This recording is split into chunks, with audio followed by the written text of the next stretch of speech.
जैसे जैसे आपकी एज बढ़ेगी वैसे वैसे आपके हेयर स्कैल्स में ऑयल का प्रोडक्शन कम होने लगेगा। सबसे पहले तो किसी रिच सोर्स ऑफ प्रोटीन है, इन्हें अपनी डाइट में ऐड करना है। कुछ के बाल उलझे या फिर रूखे सूखे रहते हैं तो उन्हें वे सही करेगा। मेन फोकस उसे अपने हेयर स्कैल्स पे बालों की जड़ों में लगाने का होना चाहिए। क्योंकि आपके बालों में डैंड्रफ या फिर एक वाइट कलर की पपड़ी जमने लगी है तो इसका मतलब। तो दोस्तों कैसे हो, आज की वीडियो होने वाली है कुछ हेयर केयर टिप्स के बारे में। क्योंकि अगर आप अपने बालों की सही से केयर नहीं करोगे तो आपको हेयर से रिलेटेड बहुत सी प्रॉब्लम फेस करनी पड़ सकती है, जैसे कि dandruff, dry hair, split end greasy hairs या फिर अर्ली एज में हेयर लॉस होने के चांसेस हैं। रीजंस क्या है कि बैड एनवायरनमेंट होगा, पॉल्यूशन होगी, बैड हैबिट्स होगी या फिर आपकी अनहेल्थी डाइट। कौन सी वो टिप्स है जिससे आप अपने बालों को फिर से नेचुरल, स्ट्रॉन्ग एंड हेल्थी बना सकते हो, चलो देखते हैं।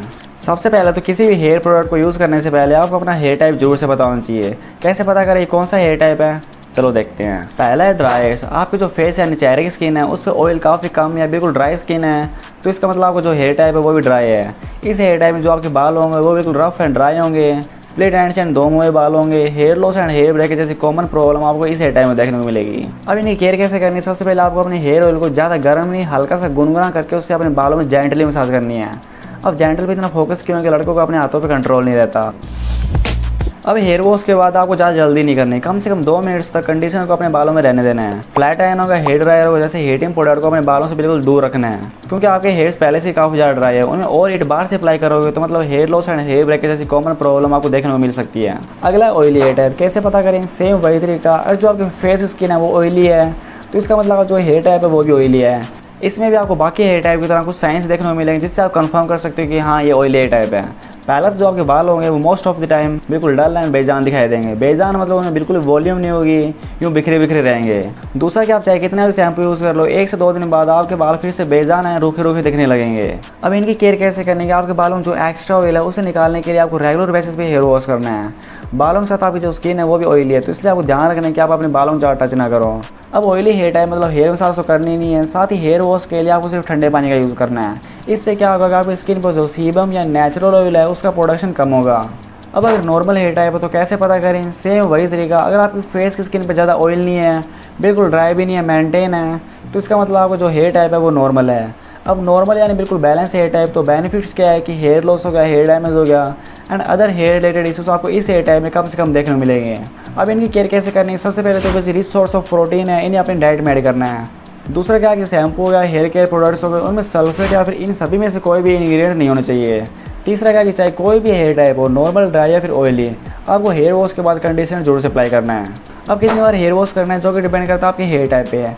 सबसे पहले अगर आपके ऑयली हेयर्स है तो मतलब आपके हेयर स्कैल्स में ऑयल का प्रोडक्शन काफ़ी ज़्यादा है तो इसलिए आप रेगुलर हेयर वॉश कर सकते हो। ड्राई या फिर केमिकल रिलेटेड हेयर मतलब कलरिंग की हुई है, स्ट्रेटनिंग की हुई है तो आपको वीक में 1 से 2 बार शैम्पू करना है। रही बात नॉर्मल की तो बिल्कुल मेंटेन हेयर टाइप है तो इसलिए आप वीक में 2 से 3 बार शैम्पू कर सकते हो।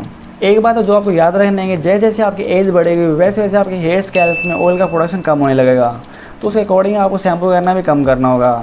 लेकिन आप देखते हो कि आपके बालों में डैंड्रफ या फिर एक वाइट कलर की पपड़ी जमने लगी है तो इसका मतलब आप टाइम पे शैम्पू नहीं कर रहे हो। अब किसी भी शैम्पू को यूज़ करने के लिए 4 बेसिक स्टेप्स होते हैं। पहला तो आपको पूरी बोतल नहीं पलटानी है, एक कोइन साइज अमाउंट में शैम्पू लेना है। दूसरा क्या आपको उसे हल्का सा रब करना है, फिर उसे अपने बालों में लगाना है। तीसरा क्या आपका मेन फोकस उसे अपने हेयर स्कैल्स पे अपने बालों की जड़ों में लगाने का होना चाहिए, ना कि अपनी ओवरऑल हेयर लेंथ पर। एंड द लास्ट इज अगर आपके ड्राई हेयर्स है तो आपको उसे हल्के ठंडे पानी साफ़ करना है। लेकिन आपको कोई अदर हेयर टाइप है तो आप उसे नॉर्मल पानी से साफ़ कर सकते हो। अब कंडीशनर के भी काफ़ी बेनिफिट्स है, जैसे कि आपके बालों में शाइन लाएगा, जो आपके बाल कलरिंग या फिर स्ट्रेटनिंग से डैमेज हो चुके हैं उन्हें रिपेयर करेगा। कुछ के बाल यहाँ उलझे या फिर रूखे सूखे रहते हैं तो उन्हें भी सही करेगा। यूज़ कैसे करना है बिल्कुल शैम्पू का अपोजिट, क्योंकि जो शैम्पू होता है उसे अपने हेयर स्कैल्स में लगाना होता है, वही कंडीशनर को आपको अपने बालों के एंड पॉइंट्स में लगाना होता है।